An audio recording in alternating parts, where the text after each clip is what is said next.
यह कथा है गुरु कृपा और भाग्य परिवर्तन की। बहुत समय पहले की बात है। एक नगर में एक गरीब ब्राह्मण और उसकी पत्नी रहते थे। वे बहुत ही सादगी से जीवन जीते थे। घर में धन नहीं था, पर श्रद्धा और विश्वास की कोई कमी नहीं थी। ब्राह्मण की पत्नी बहुत ही संस्कारी थी। वह हर गुरुवार सवेरे उठकर स्नान करती, पीले वस्त्र पहनती और पूरे मन से देवगुरु बृहस्पति और भगवान विष्णु की पूजा करती थी। वह कहती थी, हे प्रभु, दुख आए तो भी आपकी कृपा भक्ति नहीं छोड़ू। एक समय ऐसा आया जब घर में खाने के लिए कुछ भी नहीं बचा। पति बहुत चिंतित रहने लगे। उन्होंने पत्नी से कहा, इतने व्रत किए, इतनी पूजा की, फिर भी दुख खत्म नहीं हुआ। पत्नी ने बहुत शांति से कहा, स्वामी, भगवान देर करते हैं पर अन्याय नहीं करते।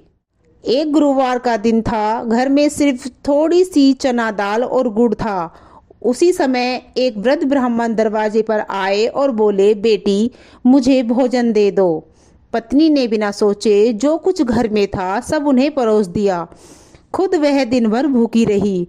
बहनों, वह वृद्ध ब्राह्मण और कोई नहीं, स्वयं देव गुरु बृहस्पति थे।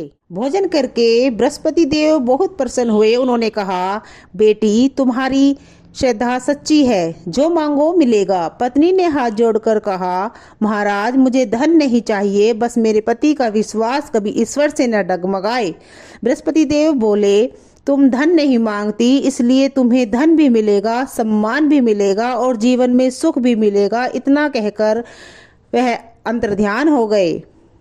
कुछ ही समय में उस ब्राह्मण के जीवन में सब कुछ बदल गया। नौकरी मिली, घर में धन आया, मान सम्मान बढ़ा, परिवार सुखी हो गया। ब्राह्मण को अपनी भूल समझ में आ गई। उस दिन से पति पत्नी दोनों पूरे मन से बृहस्पतिवार का व्रत करने लगे। इस कथा से हमें यह सीख मिलती है कि सच्चे मन से किया गया व्रत कभी व्यर्थ नहीं जाता। दान करने से कभी कमी नहीं आती। गुरु और भगवान पर विश्वास रखना चाहिए। धैर्य रखने वाली स्त्री का घर कभी खाली नहीं रहता। ये हम भी बृहस्पतिवार व्रत श्रद्धा और विश्वास से करें। देव गुरु बृहस्पति हम सब पर कृपा करें, हमारे घर में सुख शांति और समृद्धि बनाए रखें। जय बृहस्पति देव। कथा पूर्ण हुई।